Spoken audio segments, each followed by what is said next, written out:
Mahir Trading Live.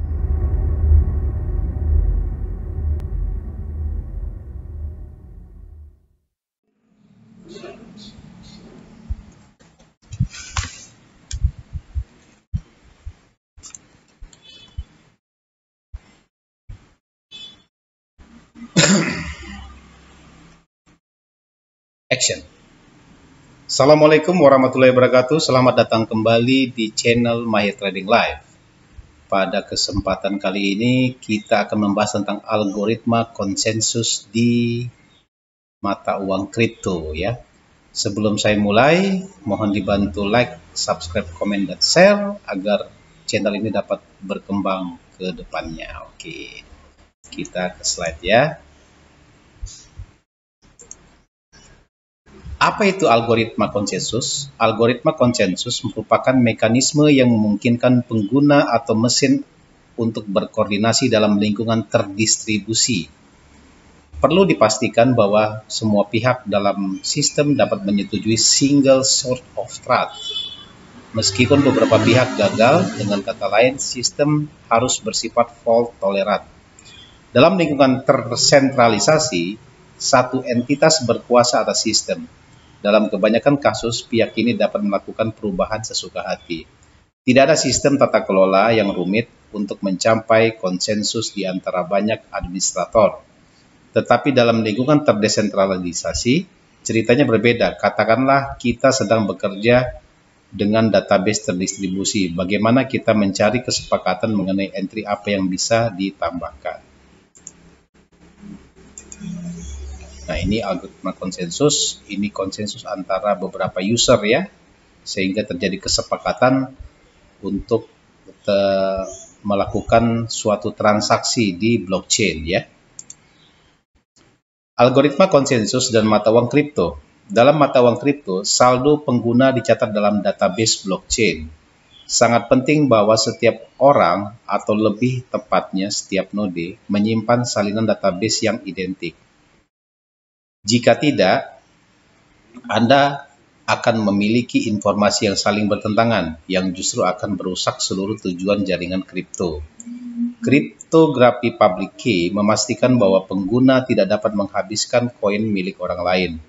Namun masih perlu ada single source of truth yang bisa diandalkan oleh peserta jaringan untuk dapat menentukan apakah dana telah digunakan. Satoshi Nakamoto, pencipta Bitcoin, mengusulkan sistem Proof of Work untuk mengordinasikan peserta. Kita akan membahas cara kerja sistem POW sesaat untuk saat ini. Kita akan mengidentifikasi beberapa ciri umum dari sejumlah algoritma konsensus yang ada. Pertama-tama, kita mengharuskan pengguna yang ingin menambahkan blok. Kita akan menyebutnya validator. Untuk menyediakan stake. Stake merupakan semacam nilai yang harus diserahkan oleh validator di muka yang mencegah mereka berbuat curang. Jika mencoba menipu, mereka akan kehilangan stake dan kerugian lainnya. Daya komputasi, aset kripto, atau bahkan reputasi mereka akan terbuang dengan cuma-cuma. Mengapa mereka repot-repot mempertaruhkan sumber daya sendiri? Well, karena juga tersedia reward. Biasanya terdiri dari aset kripto asli dari protokol, berasal dari biaya yang dibayarkan oleh pengguna lain, atau unit kripto yang baru diterbitkan, atau keduanya. Hal terakhir yang kita butuhkan adalah transparansi. Kita harus dapat mendeteksi ketika seseorang berbuat curang. Idealnya harus mahal bagi pengguna untuk menghasilkan blok, tetapi murah bagi siapapun untuk memvalidasinya. Bahkan akan memastikan bahwa validator tetap dipantau oleh pengguna biasa. Jenis-jenis algoritma konsensus. Proof of Work atau POW. Proof of Work merupakan figur godfather bagi algoritma konsensus blockchain. Walaupun pertama kali diterapkan dalam Bitcoin, namun konsep ini sebenarnya sudah ada selama beberapa waktu. Dalam Proof of Work, validator disebut sebagai penambang melakukan hash terhadap data yang ingin mereka tambahkan sampai mereka menghasilkan solusi tertentu. Hash merupakan serangkaian huruf dan angka yang tampaknya acak yang dibuat saat Anda menjalankan data melalui fungsi hash. Namun jika menjalankan data yang sama lagi melalui fungsi ini, Anda akan selalu mendapatkan output yang sama. Jika Anda mengubah bahkan satu detail saja, maka hash Anda akan sangat berbeda. Melihat outputnya, Anda tidak akan tahu informasi apa yang dimasukkan ke dalam fungsi. Karena itu, fungsi berguna untuk membuktikan bahwa Anda mengetahui sepotong data sebelum waktu tertentu. Anda mendapat memberikan hash suatu data kepada seseorang, dan ketika nanti Anda mengungkapkan datanya, orang itu dapat menjalankannya melalui fungsi untuk memastikan outputnya sama. Dalam proof of work, protokol menetapkan persyaratan agar blok tersebut valid. Misalnya, hanya blok yang hash-nya dimulai dengan 00 akan valid. Satu-satunya cara bagi penambang untuk mendapatkan yang cocok adalah dengan memasukkan sebanyak mungkin input. Mereka dapat mengubah parameter dalam data untuk menghasilkan outcome yang berbeda pada setiap tebakan, sehingga mereka dapat mendapatkan hash yang tepat. Dalam blockchain besar, persaingan disebut sangat ketat untuk bersaing antara penambang lain. Anda akan membutuhkan gudang yang penuh dengan perangkat hashing khusus atau ASIC ya, agar dapat menghasilkan blok yang bagus. Stake saat menambang, stake Anda adalah biaya mesin-mesin hashing tersebut dan listrik juga diperlukan untuk menjalankannya. ASIC dibangun hanya untuk satu tujuan. Jadi, mesin ini tidak akan berguna jika diterapkan di luar penambangan mata uang kripto. Satu-satunya cara untuk mendapatkan kembali investasi awal Anda adalah dengan menambang, yang menghasilkan reward yang cukup besar jika Anda berhasil menambahkan blok baru ke blockchain. Sangat gampang bagi jaringan untuk memverifikasi bahwa Anda memang telah membuat blok yang tepat, meskipun Anda sudah mencoba triliunan kombinasi untuk mendapatkan hash yang cocok. Jaringan hanya perlu menjalankan data Anda satu kali melalui fungsi. Jika data menghasilkan hash yang valid, data tersebut akan diterima, dan Anda akan mendapatkan reward. Jika tidak, jaringan akan menolaknya. Anda sudah membuang-buang waktu dan listrik dengan percuma. Nah, ini proof of work ya. Jadi ini adalah perbedaan antara proof of work sama proof of stake ya. Jadi memang ada keseimbangan di blockchain tentang proof of work dan proof of stake. Oke, kita lanjut ya. Proof of stake atau POS. Proof of stake diusulkan sebagai alternatif proof of work di hari-hari awal Bitcoin dalam sistem POS. Tidak ada konsep penambang perangkat keras khusus atau konsumsi energi besar-besaran. Yang Anda butuhkan hanyalah PC biasa. Well, Anda masih perlu memberikan sesuatu di POS.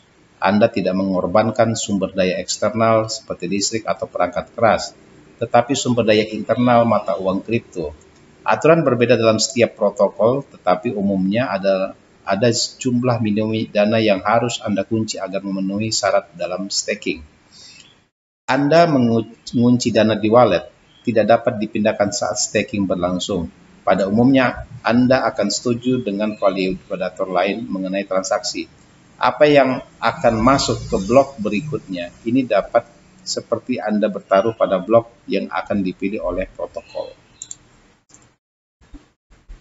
Jika blok Anda pilih, Anda akan menerima sebagian dari biaya transaksi, tergantung pada besarnya stake. Semakin banyak dana yang dikunci, semakin banyak keuntungan yang Anda peroleh.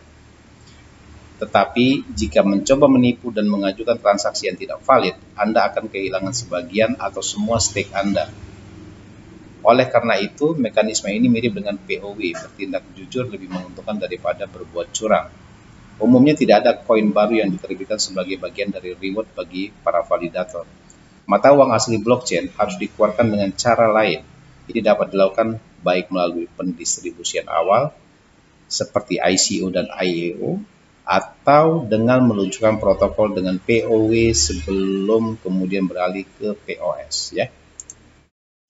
Sampai saat ini proof of stake hanya benar-benar digunakan dalam mata uang kripto berskala kecil. Oleh karena itu, belum jelas apakah sistem ini dapat berfungsi sebagai alternatif yang layak. Meskipun secara teori tampak sehat, dalam praktiknya bisa sangat berbeda.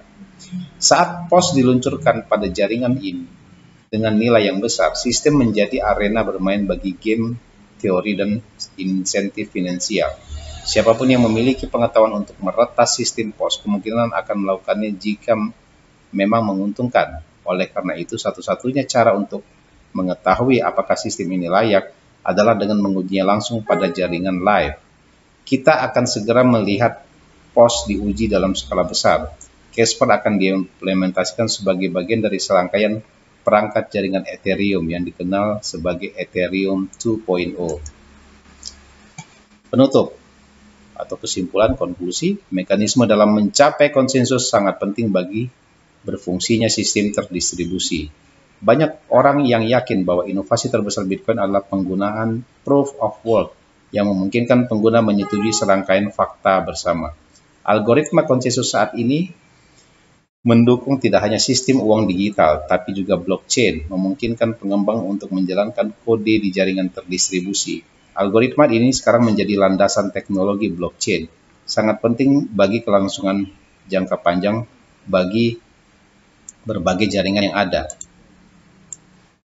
Dari semua algoritma konsensus proof of work masih menjadi yang dominan, belum ada yang mengusulkan alternatif yang lebih andal dan aman. Namun, saat ini terdapat sejumlah besar penelitian pengembangan yang dilakukan untuk mendapatkan pengganti POW. Kemungkinan besar kita akan melihat lebih banyak bermunculan di tahun-tahun mendatang. Oke, sudah selesai semua pembahasan kita tentang algoritma konsensus di mata uang kripto dan blockchain. Semoga bermanfaat bagi teman-teman semua.